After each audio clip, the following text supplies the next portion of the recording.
In this video, I'll show you how to copy and paste without changing the format in Excel. If this video helps you, please consider subscribing my YouTube channel and liking the video. So in order to do this, there are actually two ways. The first way is just hit right click on your sheet. Then here you will find the option for move or copy. So just click here. Then here in this to book option, we need to set it on new book.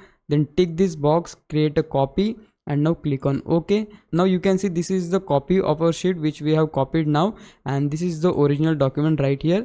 So this is how you can make a copy from your original document. But in case if you want to copy the sheet but in the same document, what you can do, firstly create a sheet first. Just click on the plus sign. So this is the complete new sheet which we have added now, and here I am going to copy that. So how to do it?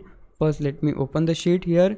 So what I can do, I can just select the table just like this. Now hold Ctrl and click on the sheet which we have created now. Once you do that, here we have the option for fill. So just click here, click on across worksheets, then here click on all and click on OK.